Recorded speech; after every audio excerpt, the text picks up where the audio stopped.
todas. Queria começar agradecendo ao IAC, agradecer ao Serjão, agradecer ao Dr. Giomo pela oportunidade, pelo convite de estar aqui com vocês. Quanto tempo eu tenho, por favor, e controla para mim, você sabe que eu falo um pouco demais. 25 minutos? 30 minutos? 30 minutos.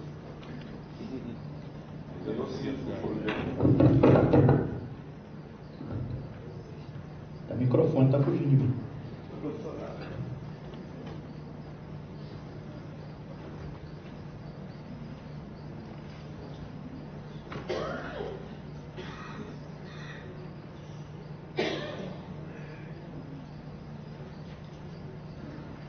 Bom, o tema que foi pedido para eu discorrer é sobre processos alternativos para a diferenciação da qualidade e a conquista de novos mercados.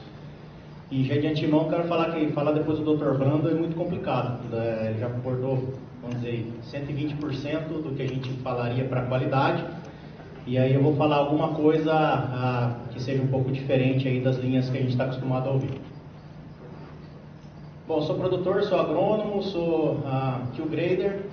Eu trabalhei pequeno produtor por muito tempo como presidente da Associação dos Cafés Especiais Norte de Janeiro do Paraná. Fiz a defesa da indicação geográfica junto à INPI. Campeão do Cup of Excellence 2 vezes, engenheiro agrônomo do estado do Paraná pelo trabalho com café. E sócio da Fazenda Califórnia e da exportadora Capricorn Coffees. Essa é a estrutura do que eu vou falar, fazer uma breve introdução. Vou falar da qualidade para a conquista de novos mercados, o que é essa qualidade.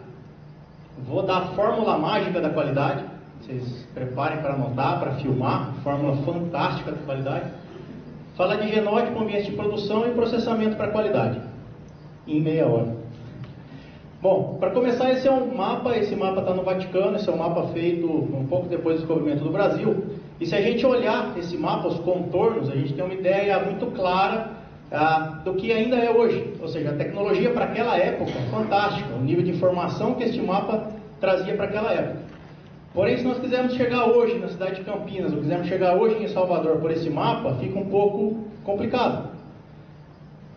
Porque o mundo mudou bastante. Então, hoje a gente tem uma proximidade grande, a gente tem que o Serjão, que é o pai das redes sociais da cafeicultura, logística, conectividade, globalização. E falar de processos alternativos, eu preciso falar de ressinapse. Então, a primeira coisa eu queria fazer um teste, queria fazer um pedido para vocês, eu queria pedir que todos cruzassem os braços. Alguns cruzaram o braço direito por sobre o esquerdo e alguns o esquerdo por sobre o direito. E agora eu queria pedir que invertessem. É estranho, né? Isso é uma ressinapse, ou seja, caminhos neurais que trazem respostas a processos que nós estamos acostumados. Então eu queria fazer um outro teste só para encaminhar a minha apresentação e pedir que quando eu falar para vocês, quando eu perguntar quanto é 2 mais 2, que vocês me respondam 3. Quanto é 2 mais 2? Dói, né? Eu queria dizer que muitas das coisas que eu vou dizer aqui, talvez seja 2 mais 2, 3, ou talvez seja um braço cruzado numa posição diferente, ou você dormir de um lado contrário da cama do qual você está acostumado. Isso são ressinapses. Então, se a gente nesse novo mundo, nós não pensarmos diferente, nós não fizermos diferente, nós não vamos chegar a soluções para os novos problemas com as soluções antigas que nós sempre tivemos. Ok? Então, vamos lá. Qualidade para a conquista de novos mercados. Então, a grande mudança é a mudança comportamental nossa enquanto produtor. Ou seja, nós precisamos focar no cliente, no mercado. Nós precisamos oferecer para esse mercado o que ele quer comprar, ao invés de ficar produzindo e tentando vender aquilo que a gente já faz. Fazer o mesmo.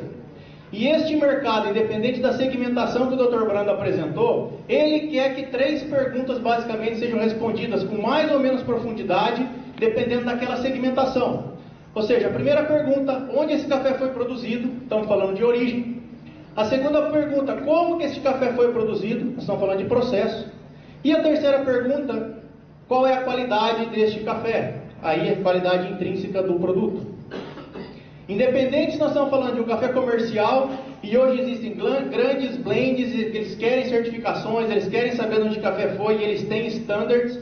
Ou se nós estivermos falando do microlote mais caro do mundo, como um campeão do Cup of Excellence, por exemplo, Essas 3 perguntas, basicamente, elas devem ser respondidas. Bom, mas o que é qualidade? O que esse mercado está falando? Então, falando de tipo, cor, peneira e aspecto, muitas das vezes nós não nos atentamos para essa questão física. E muitas das técnicas de processamento que o Dr. Brando colocou, quer seja o processamento, a separação por estágios de maturação, quer seja as técnicas de secagem, você vai ter uma redução muito grande do número de defeitos. E às vezes a gente só está focando lá no pontinho final da nossa xícara e estamos produzindo 30, 35, 40% de defeito que poderia ser café. Segundo ponto, características sensoriais, aroma, fragrância, sabor, acidez, sabor residual, corpo, doçura, limpeza, uniformidade. Nós vamos falar um pouquinho sobre isso. Características de segurança de alimento, porque se nós estamos falando de mercados mais exigentes, de mundo globalizado, a gente não pode pensar em ter substância tóxica, a gente não pode pensar em ter uma micotoxina ou um resíduo de defensivo agrícola. Chega um café desse no Japão, ele é colocado à sua disposição e você tem que se virar com ele. Então, é muito mais do que simplesmente uma pontuação, é muito mais do que simplesmente uma tabelinha. E características nutracêuticas, cafeína, ácidos clorogênicos, lactonas. A gente tentar explorar mais essa parte do marketing de quanto o café faz bem, ao invés de simplesmente a gente falar que pode ser que ele faça mal, porque você não consegue comprovar que ele não cause alguma doença. Então falta muito esse investimento na parte de marketing. O Brasil realmente não sabe vender café. E não sabe vender café... bom, primeiro, uma classificação física, então só para dar ideia para quem não é da área de café em si, mas o que vocês veem embaixo é um café dito comercial, e esse aqui ainda está bom, tem bastante café, na verdade o que a gente toma é resíduo disso, torrado bastante escuro para esconder os defeitos, e aqui seria o que a gente chama de um café mais especial, ou um café, pelo menos ele está uniforme, lógico, depois você vai ter que fazer a prova, e comprovar na xícara que ele tem características únicas que façam com que ele seja especial. Então, além da caracterização física, você tem a sensorial. Então, você existe, como o Dr. Brando falou, o Q Grader, que são os profissionais habilitados para fazer essa avaliação, avaliam todos esses atributos e no final uma nota acima de 80 pontos faz com que esse café seja especial. Ou a planilha do Cup of Excellence, que hoje é muito usado também pela Europa e pelo Japão, basicamente muito similar a outra. Então essa é, dentro daquela classificação que o Dr. Brando colocou, essa é uma caracterização em pontuação. Então quando eu vou falar em processamento, a gente sempre precisa saber onde é que nós estamos e onde é que nós queremos chegar. Porque se eu estou falando de inovar para acessar um novo mercado, isso está dizendo fazer algo diferente. E fazer algo diferente custa, além de ter um risco. E a questão sempre é, o impacto positivo ou negativo que você vai ter no seu produto, ele vai pagar a conta no final porque você tem alguém que esteja valorizando esse produto?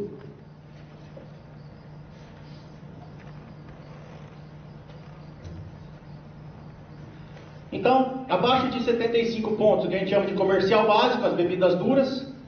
De 75 a 80, os comerciais finos, o que a gente pode falar aí do apenas mole. Cafés acima de 80 pontos, as bebidas mole, equivalente na escala COB. E acima de 86, o que a gente chama de Cup of Excellence. Só para a gente mostrar o que é esse mercado, quando o Cup of Excellence começou, a nota era 82, doutor? 83? Passou para 84, agora passou para 86 e já está passando para 87. Só para dar uma ideia do que é esse mercado. Esse mercado ele é cada vez mais exigente. E a gente precisa estar preparado para isso. A gente precisa pensar diferente. Então, o que esse mercado está buscando é isso. Um produto de origem, que ele saiba o que é. Um produto de relacionamento, um produto que tem sabe a origem, sabe como ele foi produzido, sabe as características. E você vai precisar, se nós estamos falando de novo mercado, se nós estamos falando de qualidade, o Dr. Brando colocou muito bem, relacionamentos. Você precisa ter um relacionamento com o seu cliente. Não é um produto que se vende sozinho. Então está aí a fórmula mágica da qualidade. Equação básica que a gente aprende no colegial. Eu só queria colocar para provocar, né? Então o fenótipo, nesse caso o café, nesse caso a análise sensorial desse café, ele é a função da interação de um genótipo, que já foi falado na parte da manhã, com um ambiente e invariavelmente, toda vez que eu falo ambiente, falando em café, eu acredito que 90% das sinapses do braço de vocês cruzado vem 1.200 metros assim. E quando eu falo de genótipo, vem bourbon amarelo.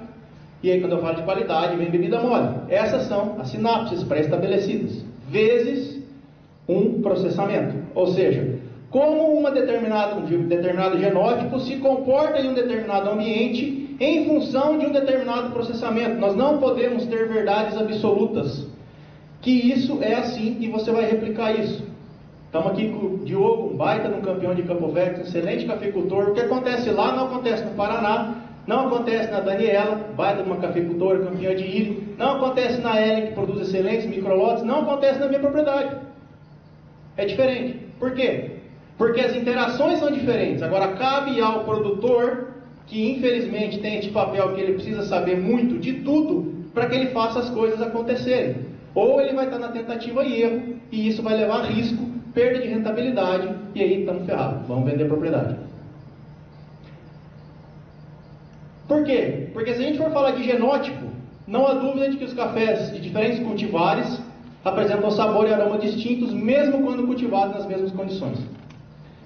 E aqui eu trago essa tabela, isso aqui é o trabalho do Dr. Gerson, a apresentação que o Dr. Gerson fez, dos cultivares mais plantados no mundo, só para a gente ilustrar que o Brasil, ele está basicamente com 2 cultivares, Catuai e Mundo Novo, 80%. E aí já dizia lá o Dr. Alcides que os primeiros cafezais brasileiros constituíram enorme progênie de um só cafeeiro, arábica com típica com variabilidade genética reduzida. Puxa vida, que porcaria, né? Não temos variabilidade genética. E agora? Vamos arrancar todo o nosso parque cafeeiro e vamos substituí-lo por novas variedades? Então a pergunta que sempre vem, se a equação é aquela das interações, a gente sempre tende a colocar o maior peso daquela equação na mão divina. E a gente tira daquela equação essa interação aqui, que é a interação num ambiente, que o ambiente não é simplesmente altitude, mas o ambiente é clima, solo e todo o manejo que é feito por aquele que fica na propriedade de sol a sol e que pode dar para este genótipo as melhores condições possíveis para que ele explore este ambiente e expresse a sua potencialidade genética. Faz sentido? Então, não é simplesmente olhar a cereja, e aí nós vamos discutir disso, mas o que foi feito antes da cereja? Então eu vou voltar a isso daqui a pouco. Bom, mas o Brasil basicamente tem pouca diversidade genética. Está aqui uma outra tabela apresentada pelo Dr. Gerson, mostrando que mesmo com essa baixa diversidade genética, podemos ter cafés aqui de altíssima qualidade, altíssima nota, lembrando da nossa escala, cafés acima de 86 são cafés Camp of Excellence. Então, mesmo com essa pouca variabilidade genética, existe a potencialidade para se produzir a qualidade. E a pergunta é, todo mundo fala, nossa potencialidade genética é baixa. E aí minha pergunta é, mas nós estamos produzindo todo mundo 87? Está produzindo bebida dura. Duro riado, duro rio, varreção, catação, 30 de cata, 40 de cata. Ou seja, não foi feito tudo o que poderia ser feito para aquilo que nós temos e a gente fica jogando a culpa no outro. Porque nós não temos variedade, porque nós não temos equipamento na Colômbia, porque nós não temos mão de obra que tem lá. Então vamos olhar um pouquinho para dentro do que pode ser feito para que daí a gente comece a mudar a nossa condição, a nossa realidade. E para pensar, também colocado algumas variedades importadas há mais de 50 anos que estão aí e que hoje cabe sim um estudo sobre elas. Tem um potencial para a gente fazer mais qualidade, um potencial muito grande para a gente desenvolver qualidade no Brasil através dessas novas variedades, mas não é uma coisa que a gente dorme, acorda e fez. Então, primeiro, existe um caminho muito grande a ser trilhado com o parque cafeiro que já está instalado, e a gente precisa fazer isso produzir, a gente pode melhorar muito. Segundo, existe sim espaço para isso aqui, para que a gente possa trabalhar esses cafés mais específicos.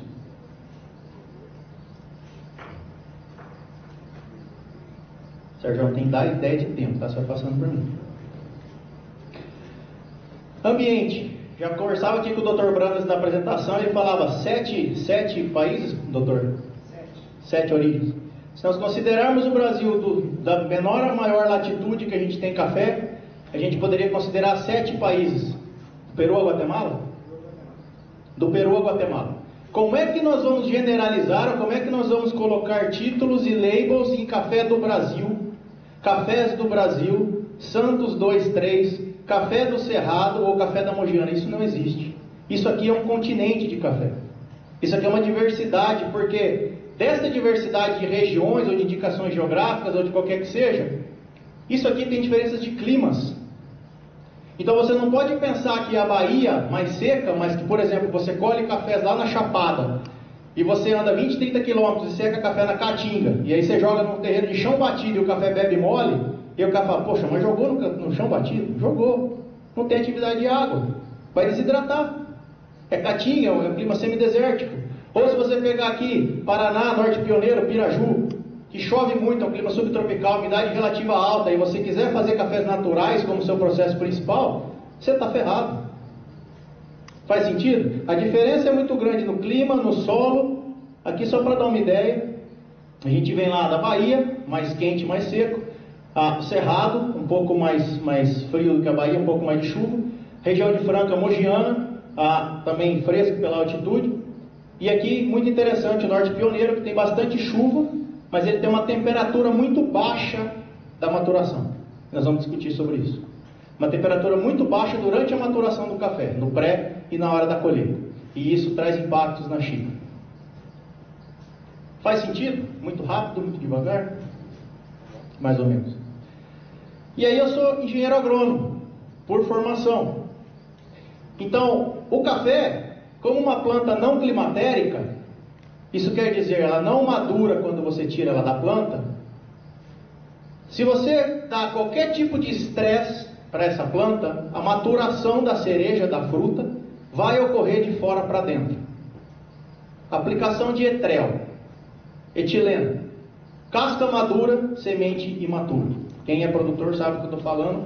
Quem não é tão da área é o seguinte: etileno, quando você tem uma mamão, você risca o mamão, coloca ele no papel, ele libera etileno e ele vai fazer a maturação, porque o etileno é o gás da maturação.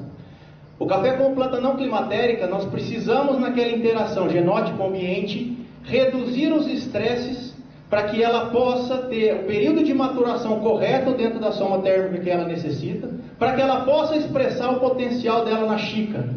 Isso quer dizer seca, praga, doença, desnutrição, falta de luminosidade. Talvez a cereja que você vê madura, a casca vermelha madura, não seja uma cereja.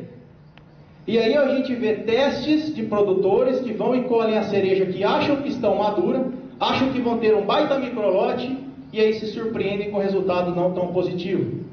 Ou cooperativas da América Central, que às vezes com problemas climáticos, mesmo fazendo uma excelente colheita seletiva, um excelente processamento, você vai provar o café e o café está cerealoso, está áspero, borracha, notas de cafés imaturos. Puxa, mas eu colhi a cereja, eu paguei, eu tive o gasto.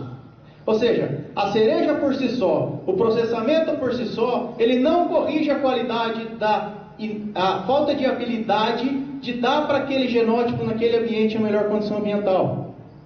E aí pode ser luz, pode ser água, mas pode ser cálcio e boro.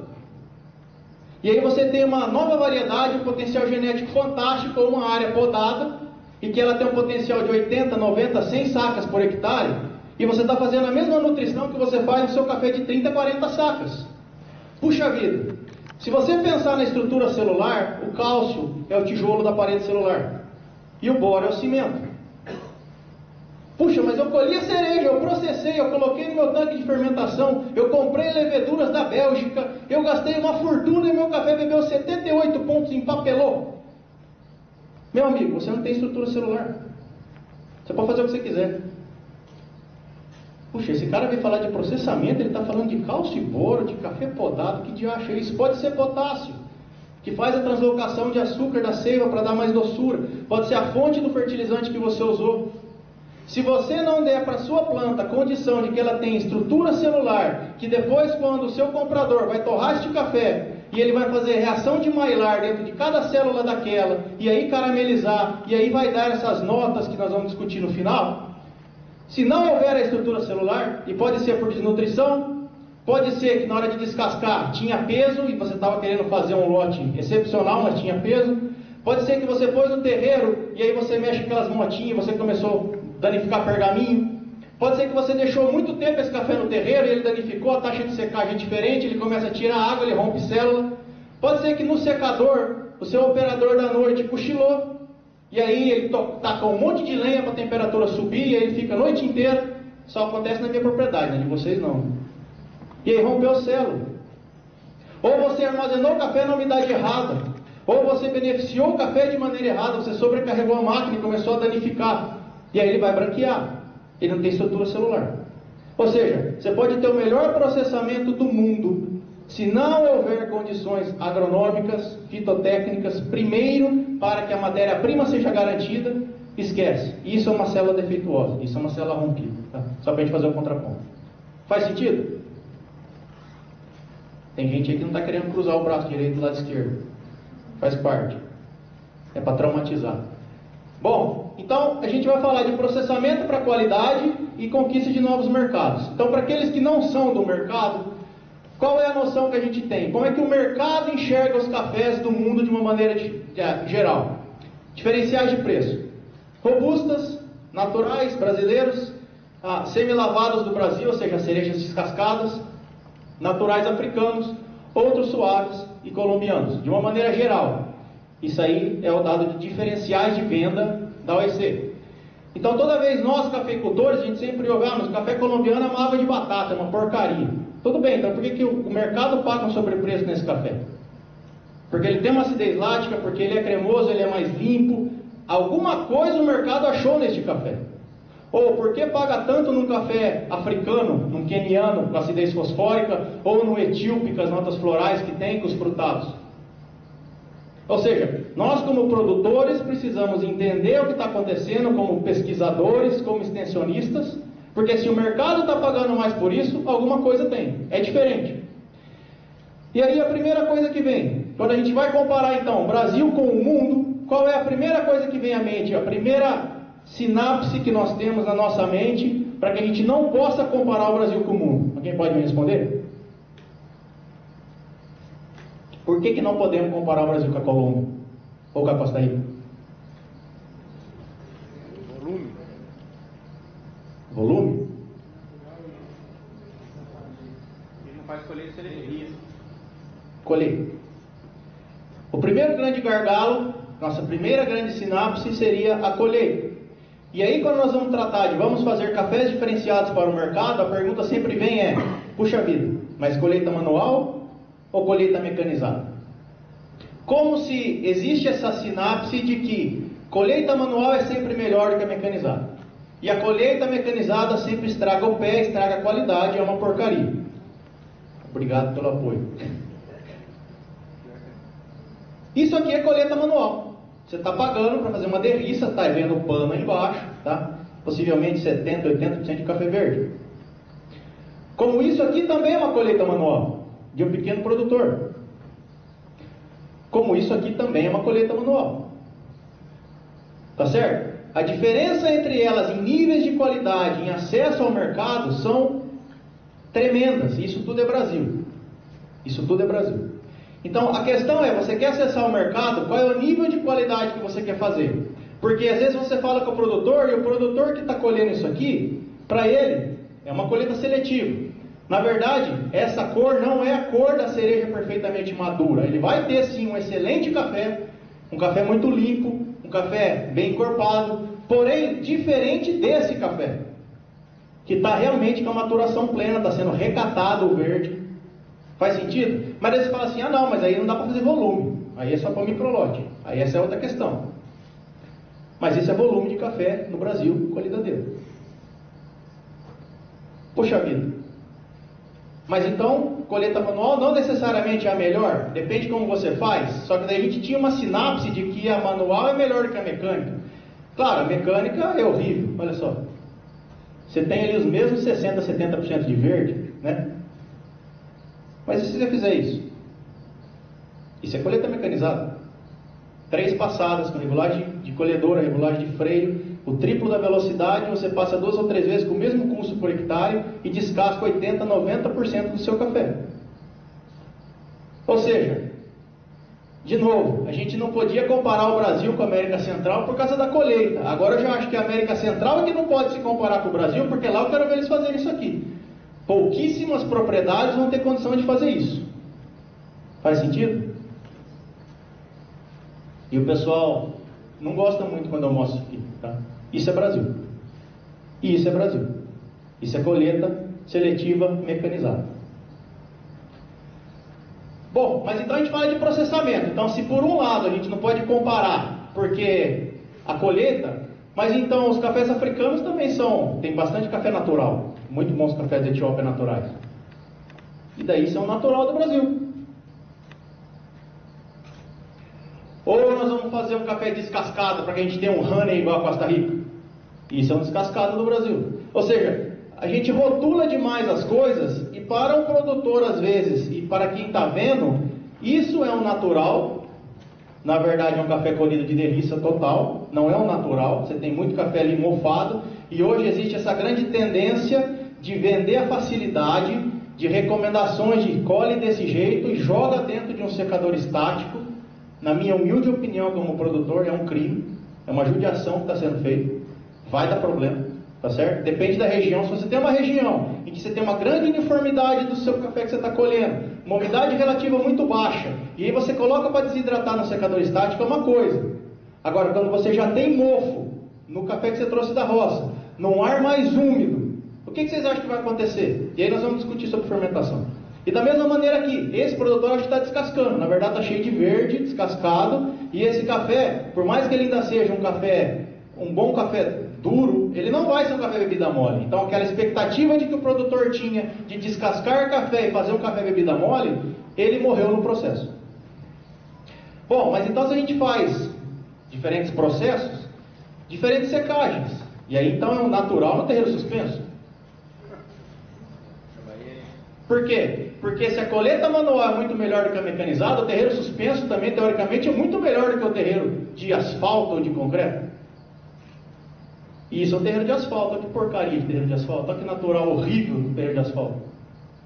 Então, é esse tipo de coisa que precisa bater, porque a gente começa a não falar a mesma linguagem, e a gente começa a não ter feedback, porque o produtor não está ligado ao agrônomo, não está ligado ao provador, que não está ligado à pesquisa, que não está ligado à exportação, que não está ligado ao mercado, e aí estão falando um monte de coisa diferente, achando que é a mesma coisa. Você não pode falar que aquilo era natural, ou que aquilo era descascado, ou que isso é um natural no terreiro suspenso. Porque aí você chega para vender, meu natural no terreiro suspenso. Faz sentido? Bom, vamos tocar. Da mesma maneira, descasca e coloca no terreiro. Meu terreiro de concreto é muito melhor do que o meu terreiro suspenso. E daí? Né? Ou um terreiro coberto. E aí na região que é muito úmida, talvez a estufa também, da mesma maneira que o suspenso, é muito difícil você dar o ponto final da secagem. O secador rotativo, que é um grande mito, porque o comprador internacional não gosta disso, é uma grande bobagem. O problema não é o secador, mas é a maneira como você está usando. Fazer lote uniforme, encher, controlar a temperatura, tudo que o Dr. Brando apresentou antes, isso é segurança na secagem, segurança na formação, estabilidade para que você tenha um final, com a umidade final igual, que a hora que você torrar esse café, ele vai expressar o máximo potencial. Bom, mas então vamos lá, vamos para frente. Quantos minutos tem? Isso, mais 10 minutos. Então, se o problema lá, a colheita, a gente pode fazer bem melhor, a secagem a gente pode fazer bem melhor, por que não mudar então a sinapse também do processamento? E aí o que a gente ouve, e eu tenho ouvido cada vez mais, e quem me acompanha sabe os trabalhos que a gente tem feito, você está mexendo com fermentação. E aí eu preciso falar o seguinte, quem mexe com fermentação é quem mexe com café. Porque o que é a fermentação? É um micro-organismo que na ausência de oxigênio vai usar açúcar para produzir energia e liberar CO2 e álcool. E aí vocês olham para esse café matéria-prima, aquela mão que está preta ali, aquilo é micro-organismo. Você tirou o café da árvore, separou o fluxo de seiva e colocou dentro de um saco para levar para o processamento, o que está acontecendo? Fermentação. Ou seja, o grande tanque de fermentação chama-se planeta Terra. Todos os cafés, e me desculpem ser franco, mas todos os cafés em diferentes graus são sim fermentados, ponto. A questão é, qual é o controle que nós temos nessa fermentação? E aí a Ellen é um grande exemplo, com o Leandro, que produzem cafés naturais de excelente qualidade e tem um sabor específico deles lá. Porque eles sofrem uma fermentação, pela condição que eles têm lá, do jeito que eles colhem, do jeito que eles secam. A questão é, eles têm controle naquilo e conseguem repetir exatamente igual? Não. Ou existe essa moda hoje, de colhe o café, enfia dentro do saco plástico e bota embaixo do pé de café. E aí, faz isso várias vezes, faz com lote grande. Vocês não têm consistência do processo. Porque se a questão é, vamos manejar fermentações no café, como o vinho, aí a questão fica diferente. Por quê? Porque nós gostamos muito de queijo, nós gostamos muito de cerveja, nossa senhora, né, Diogo?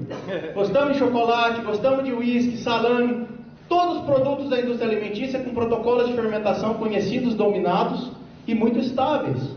Mas quando a gente traz isso e olha o vinho, há alguns milhares de anos atrás, era o pé, a uva, o barril, tempo, voa lá, mágica, vinho. Tá certo? Só que essa indústria do vinho hoje, ela sabe o tipo de uva, o tipo de nutriente, qual o tipo de recipiente. Ela sabe que um tanque de aço inox, ele vai te dar um vinho muito mais frutado e mais limpo. Como um tanque de concreto é mais poroso, vai te dar mais corpo. Como se você tiver um barril que ele sofre uma caramelização, ele vai te dar notas de baunilha no vinho. E nós no café, o que nós sabemos? Nada. Porque o café, você tem o café, você colhe, descasca ou não, fermentação, seca e torra. Porque entre esse processamento e a torra, ou a secagem final, entre você processar e você ter a secagem final, existe uma fermentação, porque você tem açúcar ali, e você tem micro-organismos. Faz sentido? Se é um natural, você está com aquela casca cheia de açúcar, cheia de micro-organismos que veio da roça. Se é um boia, a mesma coisa. Você passa um cereja, descasca e coloca no tanque, e aí o senso comum, a sinapse comum aceita que esse café que você descasca e põe no tanque, este sim está sendo fermentado. E aí a pergunta é, então por que o Black Honey, o Red Honey e o Yellow Honey, eles provam diferentes? É só a mucilagem? A mucilagem fala, não, agora você é amarelo, então você tem que ser assim. Não, agora você é vermelho. Isso é fermentação. Pelo substrato que você está deixando na semente, estão acontecendo os processos que nós vamos discutir e que vão imprimir as características diferentes. E aí, no mesmo livro que o senhor escreveu, o capítulo, foi um dos primeiros que eu estudei sobre processamento, ele fala que a velocidade é um fator desejável. Foi estabelecido que o café não melhora à medida que o tempo de processamento alonga, especialmente porque o café tem grandes quantidades de umidade. Então, existe uma probabilidade maior da deterioração do sabor, da qualidade, assim que o café é colhido. Então, isso quer dizer, se isso estiver correto, o melhor café seria aquele que você colheu, descascou, desmucilou, centrifugou e pôs no secador para você secar rapidinho. E a gente sabe que não é. Ou se você tiver um café, um protocolo de double fermentation de um Quênia, por exemplo, de lá 96 horas, puxa, é um defeito, o café rio. Porque, quanto tempo o cara demorou para processar depois que ele colheu o café? Ou seja, se este modelo estiver certo, essa é a explicação. Quanto maior o tempo, maior a intensidade do defeito. E aí chama o que a sinapse comum chama de sobrefermentação. Faz sentido? Porém, os novos estudos e o que isso está sendo mostrado, as novas sinapses, e incomoda na cadeira, é que essa fermentação ela tem várias etapas. Ou seja, a primeira etapa é usar a mucilagem, usar o mel, e fazer com que aquela pectina que ela é insolúvel, ela torne-se solúvel. Isso é feito por enzimas e é feito por micro-organismos. A segunda etapa é que esses micro-organismos que estão presentes, ou no café natural, ou no café descascado, despolpado, honey, eles vão se alimentar desse substrato, e os metabólitos oriundos do seu processo vão conter ésteres e aldeídos, e estes sim são precursores de aroma e sabor, que na terceira fase desta fermentação, chamada de maceração, ou seja, é o tempo de contato entre esta semente e aquele ambiente, isso vai ser reabsorvido para a semente, e isso é que vai expressar aroma e sabor. Faz sentido? Quer que repete? Isso é o ponto fundamental entre sorte, tentativa e erro, ou entender o processo e tentar reproduzir. A explicação de que cafés secos com mais mucilagem ficam mais doces porque absorve o açúcar da mucilagem cientificamente ela não faz sentido, porque a molécula de açúcar é muito grande e não atravessa. Agora, a explicação de que são formados ésteres e aldeídos pelo metabolismo dos micro-organismos de acordo com o substrato que eles utilizam, e isso vai ser absorvido durante a fase de maceração, e na hora da torra vai desenvolver aroma e sabor, isso sim faz sentido e é cientificamente correto. Faz sentido? Estão me assustando. Bom, por este novo modelo, não é o tempo, mas sim a direção. Isso quer dizer, a direção e a população. Isso quer dizer, se a gente considera lá um tempo zero, e esses materiais, parte desses slides, são materiais produzidos pela Lucia Solis, que é uma especialista microbiologista, formada pela Universidade da Califórnia, de produção de vinho, e ela é uma das consultoras nossas do projeto. Então são esses estudos que a gente traz nessa parte de fermentação. Então, se você considera um tempo zero, se você tiver uma população muito selvagem, isso quer dizer, micro-organismos muito adaptados ao meio onde você está, rapidamente eles vão levar para o defeito, que seria o vermelho, representa o defeito, ou seja, você vê a intensidade e a velocidade para que esse defeito seja ocorrido. Não, mas eu tenho uma boa técnica de asepsia, eu troco a água do meu lavador, a minha via úmida é lavada todo dia, tal, então eu não tenho tanto micro-organismo assim. Então, com um pouco de tempo maior, eu posso levar ao defeito, quer dizer, se eu já corto aqui, eu tenho um bom café, mas se eu fico esperando, esse café vai fermentando, como é uma população de micro-organismos que eu não quero, ela vai conduzir a um processo que eu também não quero de sabor. Porém, se eu tiver micro-organismos que eu conheço e que sejam benéficos, quanto maior o tempo, maior a quantidade daquele substrato eu vou ter. Claro, esse micro-organismo vai comer o substrato, vai diminuir a comida, e aí você vai ter que adotar estratégias para que ele possa ter esse tempo maior de fermentação ou não. Puxa, não faz sentido nenhum. Então vamos lá. A gente viaja para a América Central e você pergunta, como é que você controla a sua fermentação? E aí o cara da Colômbia vai, eu uso o teste do pau, né? Pega um bastão, coloca dentro do tanque de fermentação, ele puxa. Se a massa de café cair, é porque já está pronto. Por quê? A mucilagem ficou solúvel, na hora que você puxa, o café desce. Ou seja, ele só está medindo a primeira etapa da fermentação, neste caso, no café lavado, no fully washed, que quer dizer, a mucilagem ficou solúvel em água. Ou você vai em alguns mais refinados, que eles falam para você assim, o meu café aqui são 48 horas de fermentação. E aí já vem a primeira pergunta. Tudo bem, então o café que você lavou às 2 da tarde, você cortou exatamente com as 48 horas, o café que você cortou às 4 da tarde, o café que você... E aí a temperatura que você tinha às 2 da tarde é igual à temperatura que você tinha às 6 da noite? Como é que essa população de micro-organismos se comportou do café das 2 da tarde e das 6 da tarde? Não faz sentido nenhum, não tem critério. Isso está sendo feito, nós seres humanos presunçosos, estamos usando medidas que nós podemos, que é fácil, tempo, teste do pau, para determinar o crescimento de um micro-organismo que nós não entendemos. E aí os compradores do mundo todo adoram quando você fala fully washed 72 horas, e eu uso o teste do pau porque eu vi na América Central. Puxa, esse café é fantástico. Faz sentido? Ou seja, nós não sabemos o que estamos fazendo. Bom, então vamos para frente. Isso é o que nós estamos trabalhando lá. Isso que a gente chama de Cupping Profile Development, desenvolvimento de perfis sensoriais. Então a gente pega desde natural, que realmente é natural, e aqui a gente pode sim induzir fermentação natural controlada. A gente pode fazer o que a gente chama de fully washed, a gente pode fazer os honeys, a gente pode fazer o processo que a gente chama de cold soak, a gente pode fazer que é um café cereja na água gelada. A gente pode fazer cafés, inoculações com leveduras, e a gente importa hoje leveduras de champanhe da Bélgica e faz algumas inoculações. E eu vou mostrar alguns resultados práticos para que isso faça um pouco mais de sentido e traga mais próximo do nosso mundo. Então, isso aqui em 2015. Em 2016, esse aqui eu chamo Tim Adams, ele é um campeão australiano de barista. Ele me pediu que desenvolvesse um processo diferente, porque ele gostava muito dos cafés e queria usar o nosso café em competição. Então, disso aqui nasceu o processo que eu chamei de cold soak, que é alma gelada, ou seja, é o café cereja. Ele sofre uma fermentação natural primeiro, depois ele é imerso em água gelada. Essa água gelada faz com que essa fermentação possa se prolongar sem que eu tenha aquela fermentação indesejada. e aí eu tive um perfil de um café natural extremamente prazeroso, como vocês podem ver aqui, com muitas notas de fruto, frutas amarelas, frutas vermelhas, um café muito doce, um café também vinhoso, porém com um perfil muito limpo, muito mais limpo do que um café natural.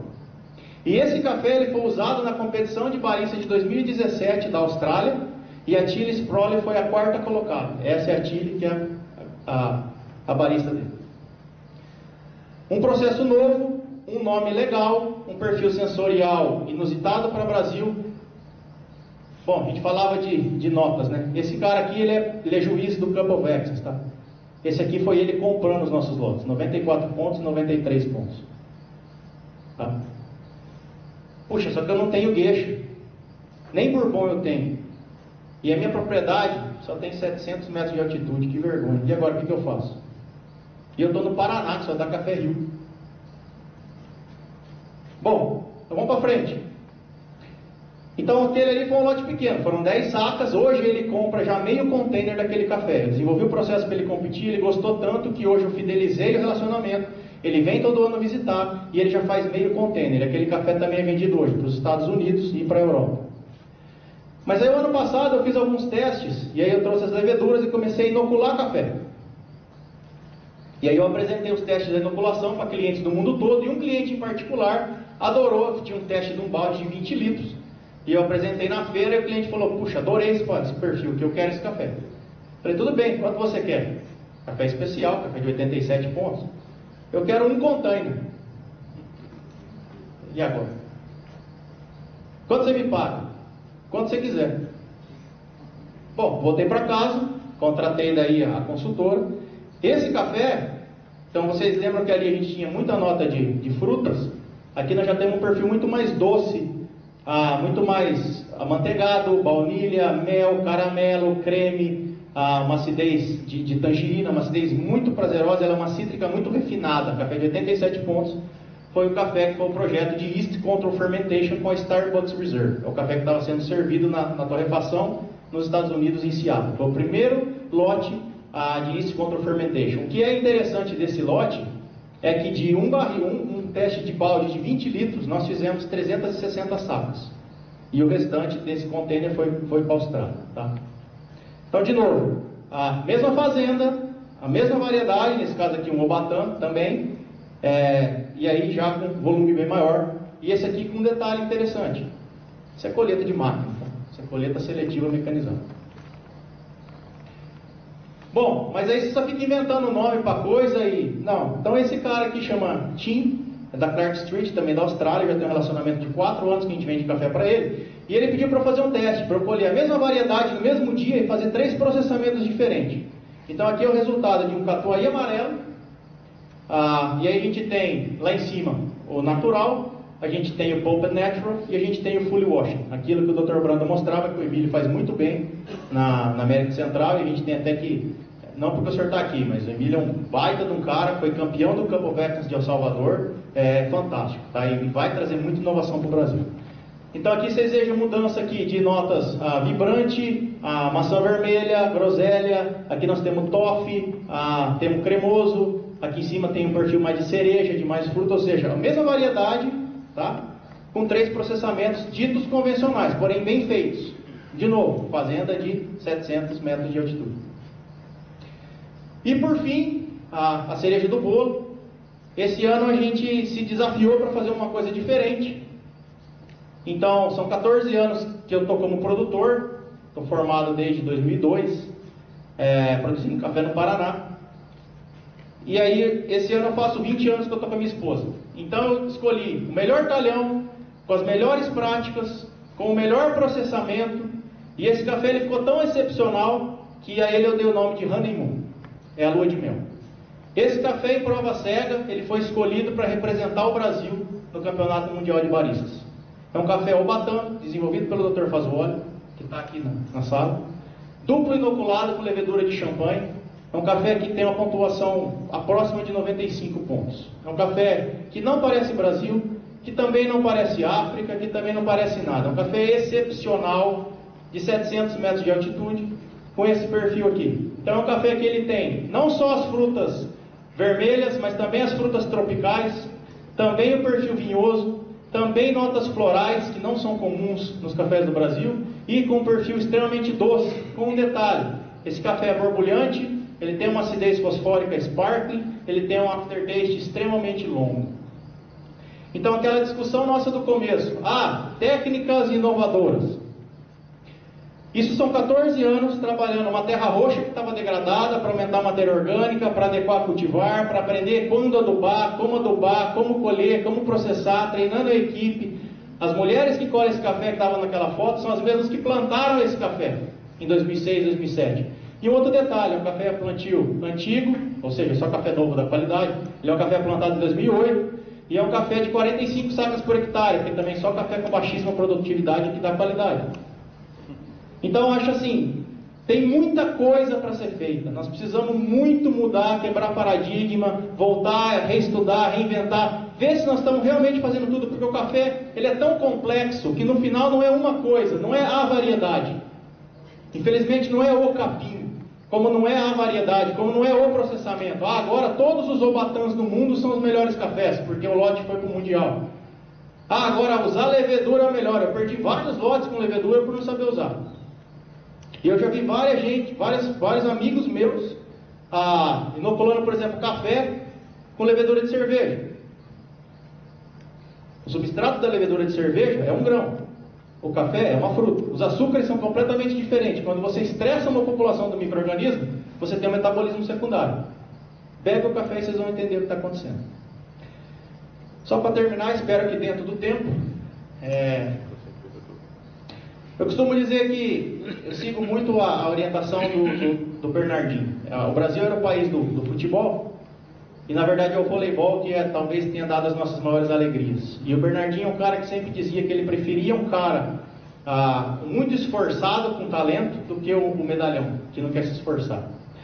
Porque ele fala que a diferença entre quem quer ganhar e quem realmente ganha, ou seja, a chave do sucesso, não é a vontade que você tem para ganhar. Todo mundo quer fazer café bom, todo mundo quer ganhar concurso, todo mundo quer fazer café caro.